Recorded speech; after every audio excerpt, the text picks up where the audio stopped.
Ito yung pinabili namin sa Yunsan. At as in, binili ko para may magamit. Kasi namili kami sa Yunsan and gusto ko talaga bumili ng mga iba kung gamit. Passbook, ATM, parehong savings account pero magkaiba po ito pagdating sa pamamaraan ng paghawak ng pera mo. Yung ATM card, This whenever is they're automated my... machine, pag Bibili kami ng notebook para sa entap ko kasi dapat kailangan ng papel. Ito laging binibili namin. Magic High Quality Writing Font. Grade 4. Grade 4 na kasi po ako sa mga nag-ano sa akin. Then, and syempre ito, 1, 2, 3, 4, 5, 6, 7, 8, 9, 10. 10 na ganito, pang party siya guys. Nagbili ako ng ganito para sa, kasi pink yung color namin sa party dito. Dito bukas. Kasi half day lang yung entap namin ng mga klase ko. Kung kaya magpa-party kami ng mga klase ko dito sa bahay namin. Pink yung suot namin, kaya pink yung ginawa ko pa dito. Happy party yan. Prepared plate. Pwede pa namin itong magamit kasi kailan ba to? 1, 2, 3, 4, 5, 6, 7, 8 yata to. Oh, happy party! Kasi pitat nagbili para ako ng sabi pang birthday para po sa party. Kaya ako na lang nagawa ko kasi magpapakuin pa kami. And pati itong collection tape. Ito yung lagi binibili namin. Minsan nga may maliliit, diba na and glue. Kasi nawawalan ako ng glue. And syempre ito ulit. May melody. Mayroon akong ganito yung soft girl. Ito po.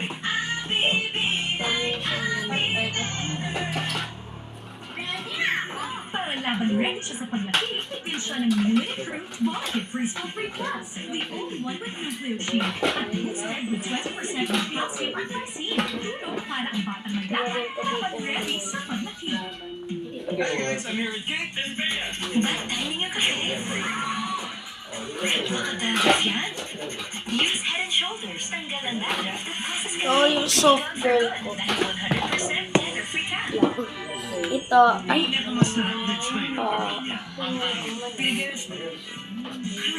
soft girl ka, soda girl ko ito. Mamaya ka na tumubos. Philippines' best tasting chicken joint. And this one, kitchen. Do treatments really help to brighten your Kitchen. skin? Vaseline Glutathione Siyempre, may this is my favorite characters. Sa ano ko lang siya. This is cellphone. Ito yung cellphone. Asabag ko na lang talaga. Dito siya inalala. And this is the this is my passion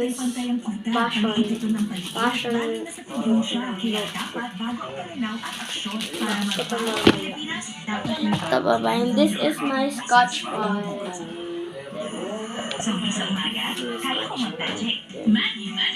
Kaya gusto ko meron yan, scotch book. May mga susulat ako dyan. Unbox muna natin. So, kuha muna ako ito dito art. Ano siya, hindi ko na siya gawin kasi nag-ipon ako ng dagay.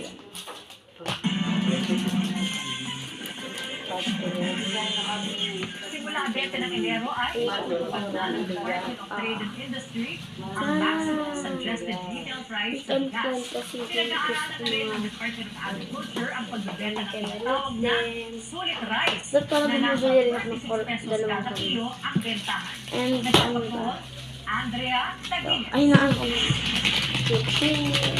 Tapos lang ng magastos na holiday season, Let's go to tutupin blue. na ulit si Ruth Blanco tuwing namamalengke. Ayun na pag Ang discount niya, Pinaghalit Ito lang ang at collection dito surang kasi bigas. magagamit ko ito. Kaya binibili ko minsan, 55, imimix ko ng medyo, 46, ganyan, imimix ko ng mura sa mahal. At naman menos. Para makatulong sa pagpapababa ng presyo ng bigas sa merkado, simula Enero a 20 ay magpapataw na ng 58 pesos kada kilo ng maximum suggested retail price o MSRP sa imported rice ang Department of Agriculture at NBI. Ayon kasi sa DA, sa ngayon ay umaabot ng 65 pesos kada kilo ang imported na bigas.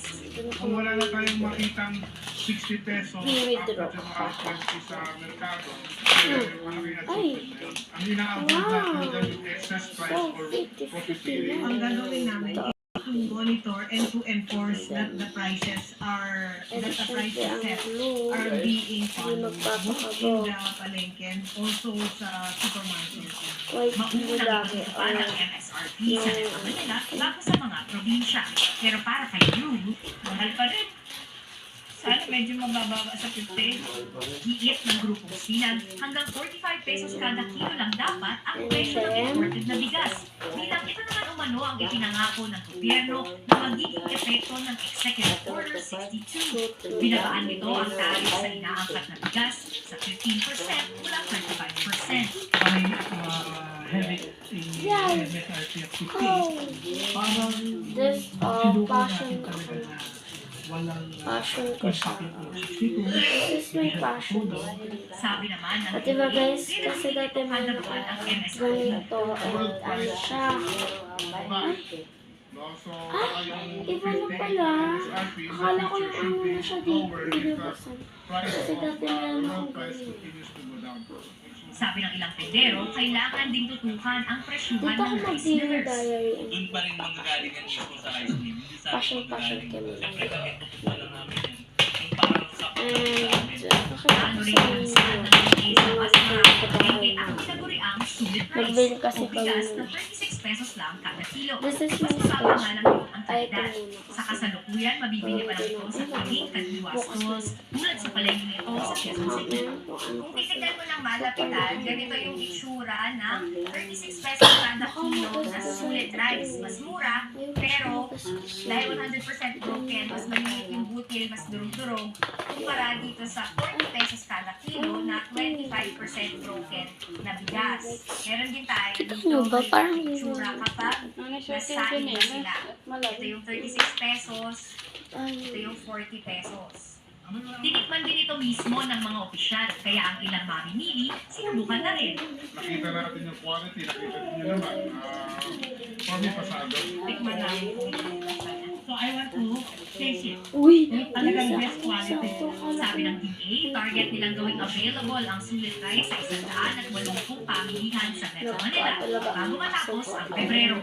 Andrea Taguines, ABS-CBN News. bumili na ano ko. Sunod na linggo, tataas na lang po ang presyo ng Ah, Pero may pagbawas sa mga consumer dahil papasingil ang buwan naman ng galaw sa singil sa kuryente ng Meralco sa parating na January bidding.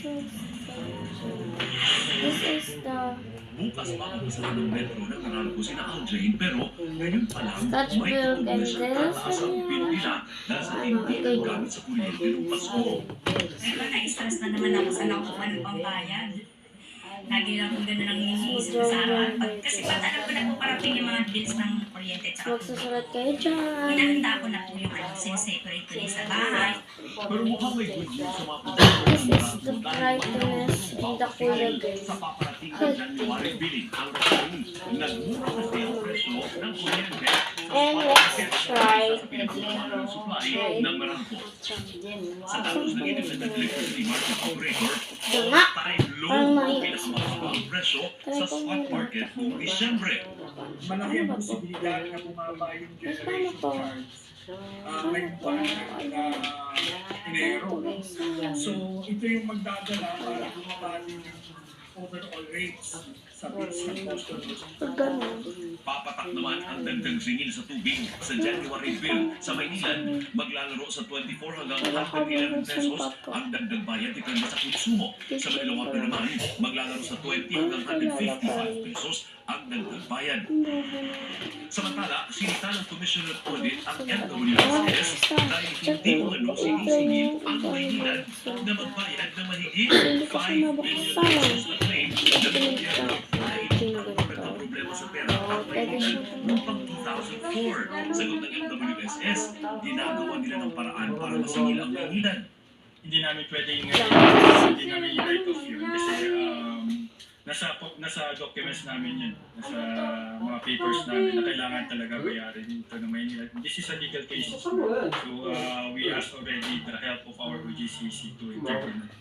Pero sa isang pahayag, sinabi ng Maynilad na wala naman silang natatanggap na bagong komunikasyon galing sa MWSS. Mama, kaya yun, minsan Sa nalalap presyo out. naman ng petrolyo, tumaas ang presyo ng imported diesel, gasolina Ako nga at rin, benzin ay. sa unang 4 na araw ng trading sa world market. Hindi pa kasali ang Ah, trading siya. ngayong araw, pero ayon sa mga taga-industriya, may oil Ayun lang, price guys. hike ulit sa ikalawang sunod na linggo ng Enero. Ay, Hindi po natin nakikita na mag-reverse pa. mag-drawing ako dito. Inaasahan po. Bye! Baka po yung maps medyo Sa lugar. Hello guys, ito ako sa inyo Ang mag-sketch ilang ako sa residente para sa manghuli ng isda. By Marami cute ng mga sketch residente ko. na nakuha nilang isda By cute lang dahil isusuot ko may dito. pang-ulam na sila. Ang daming tambal. Sketch. Ano ka ba? Alamin natin ang magiging lagay ng panahon mula kay ABS-CBN resident meteorologist Ariel So, Rojas. ganito. Ayan, malamig ba sa northern Luzon And ngayong then, weekend? At maulan pa ba Susuot-suot sa ko northern ito. Visayas? At hindi magpapatuloy pa ang pagpapagulan ng shoreline sa may southern Luzon at Magdala muna Visayas. ako Kaya ng patuloy po magbantay at sketching maging ko alerto para sa maasahan pang ito na lang gagawin kong pilot ba? po sa local officials kung Ay, piniligas times na ang lang. pamilya. Samantala, bahagya lang ito Touch palamig ng amihan Dito. sa may northern Luzon at itong Ayan, biyernes ano ng ba yung umaga gusto nyo? nasa Pink 14.4 degrees Ayan, Celsius ang cute. natalang temperatura dyan sa And Trinidad Benguet, mag-ano samantalang ng 15 degrees Celsius naman sa Baguio sticker. City. Mananatili po yung ganitong antas ng lamig Meron kung ako ditong magdamag sticker ng Sabado at kaya Linggo sa Cordillera. At kahit pa may kalakasan po itong bugso ng Andaman. That's it. Bukod sa Chile, makukunan din po yung eastern seas sa may eastern part ng Ganito Mindanao. po pag At wala pa rin sketch. inaasahang sama ng panahon o bagyo hanggang sa susunod na 2 linggo. Sa rainfall forecast ng The Weather Company sa Luzon, buong weekend po maulan sa eastern Calabar Zone, northern Mimaropa at Bicol Region. May malalakas hanggang matinding ulan dyan po sa Bicol, southern Quezon, Mindoro, maging dyan sa may Romblon, lalo po sa araw ng linggo. Bukod naman sa kanamay kalamigang panahon, meron din pong mahina ang karamtamang mga pagulan ngayong weekend sa Cordillera, Cagayan Valley, at dyan po sa Yan, and sa Palawan, hapon And ng let's Sabado gonna hanggang start oras ng hapunan maulan sa katimugang bahagi Ga- ng probinsya. mag-ano na tayo dyan. Samantalang pagsapit po ng linggo, paglalabog pa ng araw ng linggo ulan ng dyan sa may southern Palawan. Sa Visayas, buong weekend din may malakas hanggang matinding pagulan sa try eastern natin Visayas. Sa makasalabog. Sabado po ng hapon papalatin yung mga pagulan sa northern Cebu, northern Negros at Panay. At madaling araw ng linggo, maulan po sa may central Visayas at maging dyan sa may northern Panay. May malakas na ulan muli sa may Bohol, Cebu at northern Negros tanghali at hapon ng linggo. Kaya wala na pong mga pagulan sa western at central Visayas pagkalubog ng araw sa Sunday. Sa Mindanao, Sabado ng umaga, maulan na sa may Davao Region at tulad na rin po yung ibang bahagi pa ng Mindanao pagsapit ng hapon. Maulan naman pagsapit pa ng gabi sa may bahagi ng Caraga at Zamboanga Peninsula. Madaling araw naman ang linggo hanggang bago magtanghali maulan muli sa may Caraga at Davao Region. At may ilang bahagi pa ng Mindanao, makakasip po ng karat-karat ng mga pagulan pagsapit ng hapon at gabi. Kayo naman sa Metro Manila, magpapatuloy pa ang makulimlim na panahon. Sisili po yung araw, pero sa taas yung tsansa ng ulan sa Sabado kaya sa Linggo. Pero mahina lamang po at yun natagal ang mga pag-ulan dito. Alam ko na. Sa pamilya na stranded ang mga motorista sa Biga ng Duanes dahil sa landslide ngayong Biyernes ng madaling araw. Dahil sa mga pagulang dulot ng shear line, gumuho ang lupa at natabunan ang highway na sakop ng Barangay Sagrada. Nagdulot naman ito ng mahabang pila ng mga sasakyan sa magkabilang dulo ng highway. Alagad ang sagawa ng clearing operations ang Department of Public Works and Highways sa lugar. Sa Pilar, Sorsogon naman, hindi napigilan ng baha ang isang kasalan. Masaya pa din nagsalo-salo sa reception ang mga bagong kasal na sina Mark Anthony Romualdo at Jocelyn Mapusaw at kanilang mga bisita sa mga pagkain inihanda kahit basang-basa na sa baha ang kanilang mga suot na gown at barong. Nag-enjoy naman sa paglangoy ang mga bata sa binahang palayan habang abala sa pantumina o traditional wedding dance sa Bicol ang mga bisita sa mataas na bahagi ng bakuran ng mga bagong kasal. Nakalubog sa baka. Yan ang update sa lagay ng panahon. Ako po si Ariel Rojas. Happy weekend at ingat sa pamilya. Sa pagbabalik ng TV Patrol, mga isa sa kalsada sa lungsod ng Maynila sa peace rally ng isang religious group. Mag-sketch muna ako dito sa At tatlong baba. impeachment complaints laban kay Vice President Sara Duterte, verifikado na ng Office of the House Secretary General. Tuloy-tuloy pa rin ang mga balita sa pagbabalik ng TV Patrol. Ay, ano nga bang ano? Ano ang gusto mo?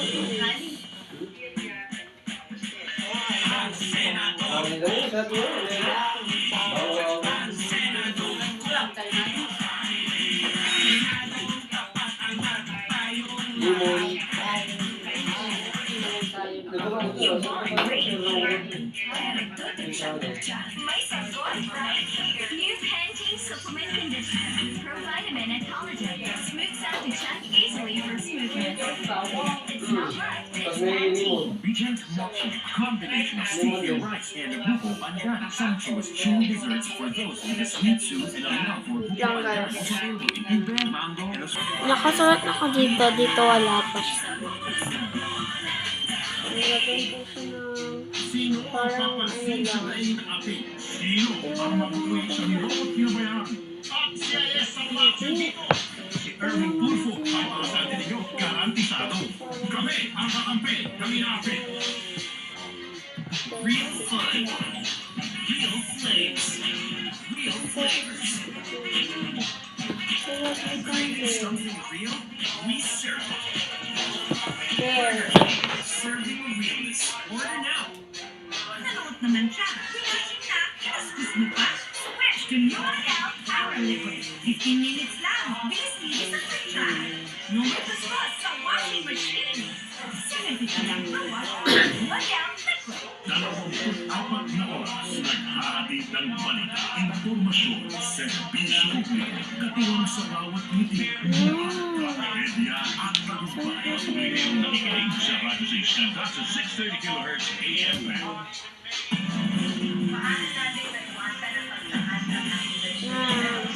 Tapos, kuha tayo na lang ng sa sketchpad. Yung overhaul. Meron naman ako. Naglagay ko ng sketchpad. Yan ang CCTV patrol ni Gracie Rutao. Sa lugar ng CCTV sa Our Lady of Grace Parish, sa Malacat City, Miyerkules ng gabi, nakita ang pagkanakaw ng isang lalaki ng mga sagradong gamit sa simbahan. Binuhat niya ang life-size crucifix at inilagay sa isang mesa. Pinag-aralan pa nito kung paano kakalasin ng imaheng may kabigatan. Nang bigong magawa ito, naghanap na lang ang suspect ng ibang mas magaan na makukulimbat, kabilang sa kinuhaang buong-plated na corona. Nagsalamat naman ang Panginoon ng simbahan na nakuli ang suspect at na-recover na rin ang mga ninakaw na gamit. Nakakulong na ngayon ang suspect at nahaharap sa kasong theft at violation of Republic Act 9165 dahil nakuhanan din ng mga droga sa kanyang pagkakahuli. Recent daw, Ibiasilia News, Pampanga. Pinagpapaliwanag ng DILG ang lokal na pamahalaan ng Parañaque dahil sa pag-operate ng isang kumpanyang kahalintulad umano ng Pogo. Mahigit 400 foreigner ang inaresto doon dahil illegal na nananatili sa bansa. Nagpapatrol, Adrian Ayalin. Hindi basta-basta ang operasyon ng isang kumpanya sa barangay Tambo, Parañaque City. Sinasabing Mana Philippine Offshore Gaming Operator o POGO kasi ito at 10 umano sa scam activities. 450 foreigner, karamihan ay Chinese na nagtatrabaho doon ang inaresto ng Bureau of Immigration nitong Miyerkules. Ayon kay Interior and Local Government Secretary John Vic Remulla, at ituturing ng balakihan ang operasyon ng kumpanya. Full operation eh, 400 plus. So magkano susulat kami sa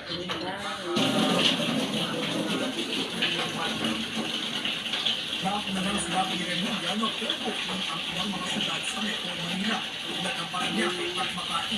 Nilinaw ni Remulla na nagsara ang kumpanya sa Parañaque noong December 15. Kaya bumalik po sa operasyon. This is my sketch and huwag niyo naman pansin yung mga pink kasi una ko lang gawa yan and sa susunod wala na.